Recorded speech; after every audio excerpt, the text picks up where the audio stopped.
Assalamualaikum warahmatullahi wabarakatuh.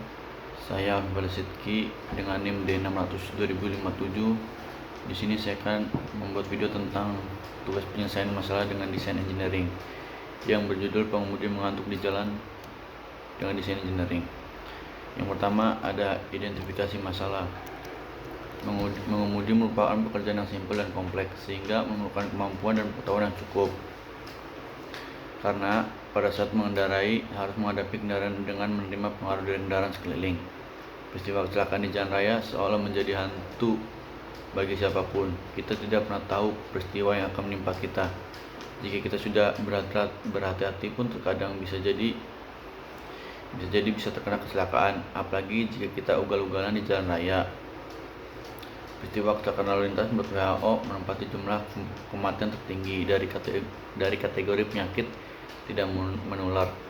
Sebetulnya faktor manusia dan human error yang umumnya terjadi karena batas maksimum akibatnya pengemudi tersebut akan kelelahan dan bisa saja terjadi kecelakaan.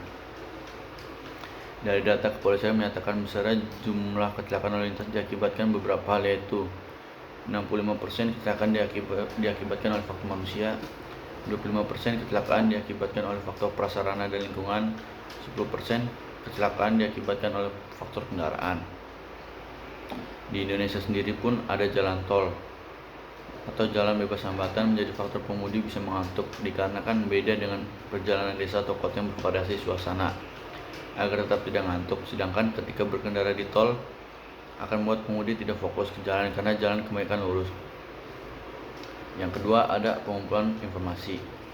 Dari identifikasi masalah di atas penyebab kejadian pengemudi mengantuk di jalan ada beberapa informasi yang menjadi faktor penyebabnya, yaitu sebagai berikut. 1. Faktor fisiologis. Manusia dapat berpengaruh terhadap kejadian kecelakaan yang ada pada jalan raya. Contohnya seperti faktor fisik yang terlalu lelah, makan atau minum yang merangsang badan menjadi mengantuk, sistem syaraf menurun, penglihatan dan pendengaran yang menurun, atau karena pengaruh obat-obatan. 2. Ada faktor psikologis manusia, antara lain adalah sifat seseorang dalam pengemudi, beberapa motivasi, pengalaman, emosi, kedewasaan, dan kebiasaan. Faktor ini menjadi perhatian yang utama karena dapat mempengaruhi pembawaan kendaraan ketika di jalanan. Yang ketiga ada pencarian solusi. Adapun pencarian solusi untuk pengemudi yang mengantuk dengan cara menggunakan brainstorming, yaitu seperti bawah ini. 1. Dengan membawa pengemudi cadangan. Langkah ini akan menjadi solusi bagi pengemudi yang mengantuk karena disebabkan karena kelelahan. Pengemudi cadangan bertugas untuk menggantikan pengemudi yang utama ketika kelelahan.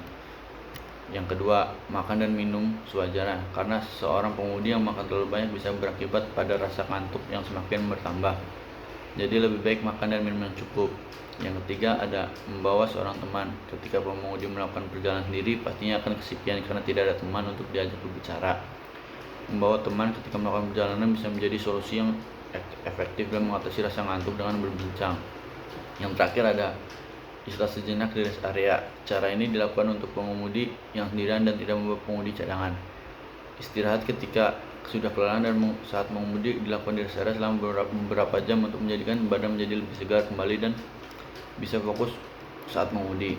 Yang keempat ada penuangan ide menjadi desain awal. Ide-ide akan direalisasikan dengan menggunakan model fisik, yaitu sebagai berikut.